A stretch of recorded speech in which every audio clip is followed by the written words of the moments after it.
ভগ্নাংশ। ভগ্নাংশটা আসলে কি? একটা বস্তুর যেরকম একটা খণ্ডিত অংশ থাকে বা ভাঙা অংশ থাকে, তদ্রূপ একটা সংখ্যারও সেরকম ভগ্নাংশ থাকে। যেমন আমরা একটা বস্তুকে, একটা লাঠিকে এরকম দুইটা খণ্ড করতে পারি। এটা হচ্ছে প্রথম খণ্ড, এটা হচ্ছে দ্বিতীয় খণ্ড।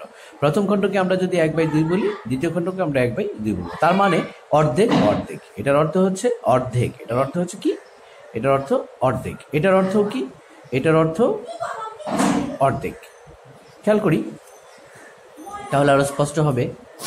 যেমন কোন একটি সংখ্যা 2, 2কে যদি আমরা দেখা যাচ্ছে যে দুইটা খণ্ড করি তাহলে 2 দিয়ে ভাগ করব। 2কে যদি আমরা 3টা খণ্ড করি 3 দিয়ে ভাগ করব। 2কে যদি আমরা 5টা খণ্ড করি 5 দিয়ে ভাগ করব। এরকম যত সংখ্যা দিয়ে ভাগ করব তত খণ্ড সৃষ্টি হবে।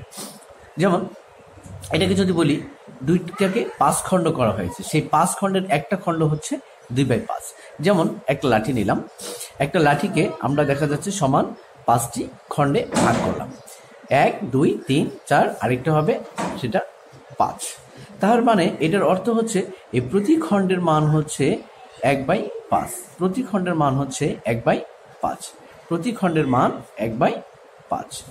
এখন যদি আমরা বলি, এখানে লিখেছি যে 2/5, তার মানে হচ্ছে এরকম খণ্ড দুইটা মিলে যা হয় সেটাই হচ্ছে 2/5। কেন 2/5 হলো? যেমন 1/5 যোগ 1/5। আমরা যদি এখন এটা লসাগু করি তাহলে 5, সমাহর করেও যদি করি তাহলে 5, তাহলে দেখা যাচ্ছে যে 5 এই 1 যোগ 1 সমান কত হয়? 5 2, মানে 2/5।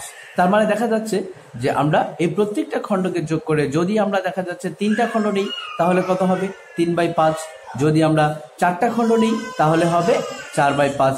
আর যদি আমরা 5টি খণ্ড নিয়ে থাকি তাহলে লিখবো আমরা 5/5। তার মানে হচ্ছে এটা একটা পূর্ণ অংশ। যেমন একই সংখ্যা কাটাকাটি হয়ে হবে কত? 1। তাহলে এটা হচ্ছে সম্পূর্ণ লাঠিকে বোঝানো হয়েছে। সেরকম এটা হচ্ছে একটা লাঠির যেরকম খণ্ডাংশ সেরকম একটি সংখ্যারও খণ্ডাংশ। সেই সংখ্যাটা কত? সেই সংখ্যাটা হচ্ছে 1। সেই 1-এর খণ্ডাংশ, তার মানে সম্পূর্ণ লাঠিটির মান হচ্ছে কত? এখানে 1। আর সেই একটা হচ্ছে কি এখানে পুরো লাঠি, আর একটা হচ্ছে সংখ্যা।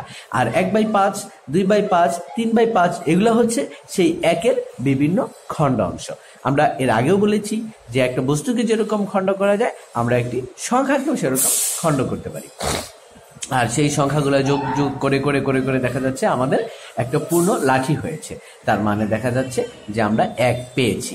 সেরকম 1-এর খণ্ডাংশগুলো যোগ করলে আমরা তাহলে 1 পেয়ে যাই।